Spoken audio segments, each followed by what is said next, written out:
Hi everyone, it's Ate Mi Ansalapi here. As you can see, I have here some of the moringa leaves, spoon, glass, empty glass, honey, and lemon.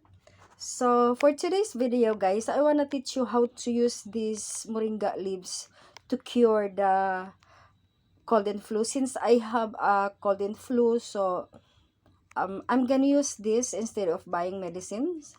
I'm gonna use this for my cold and flu. So first, this guys, before I forget, this moringa leaves is already clean, and then I also clean my hands, of course, because I clean this moringa leaves. So this moringa leaves I'm gonna transfer to the bowl, and then I'm gonna squeeze to take the juice out.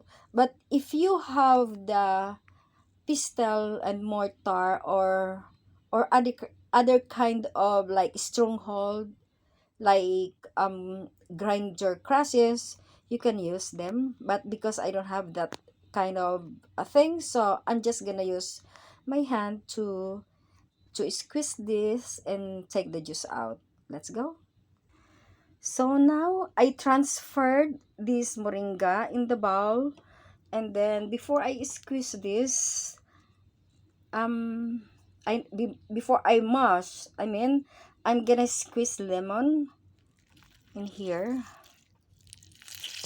okay, to get juice out. So now guys, this is almost done. And I just add the lemon here. So that's why this is very juicy now. And then I'm just gonna wait until the all the juices from the moringa leaves will totally done. So yes guys, so and then don't worry guys if I'm using my hand, because before I do things, I wash my hands first, so it must be hygienic. Everything that I do something, I wash my hands first. So yes guys, this is almost done. So after this, I'm gonna use the strainer to transfer to the glass. Okay, so this is almost done. I'm just gonna transfer this right away to the empty glass. So guys, these are all the juice I took out from the moringa leaves, I should say, with lemon. Look at guys, this is a very nice medicine, herbal medicine.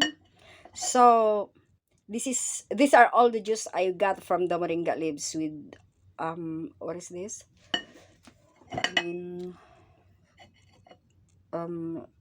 Lemon.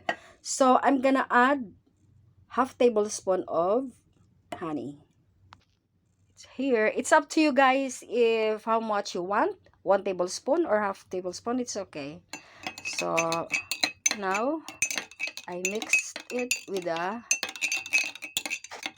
lemon juice, moringa juice, and then honey. So that's all guys. This is ready to drink.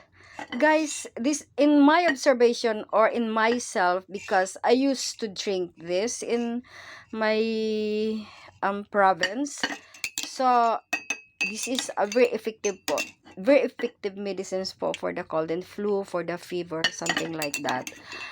If you don't want to drink this as a raw juice, you can just take some and put in the hot water and drink it. So let's go and drink guys.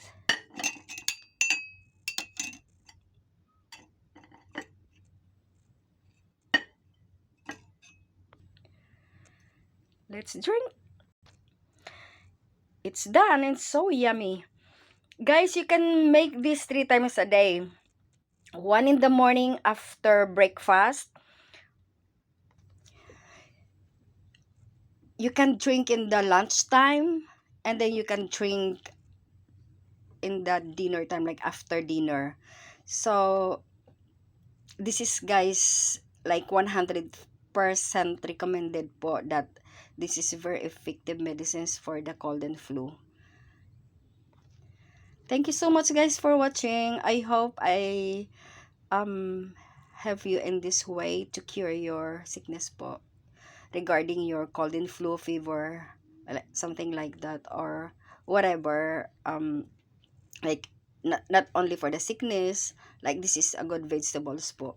This is we call it malunggay is life in Philippines, because this is very healthy. So thank you so much for watching. I hope you like this video. Please subscribe my YouTube channel at Timian Salapi at Mix Vlogs po, and then press the notification below for more updates. Thank you so much for watching, guys. Bye bye.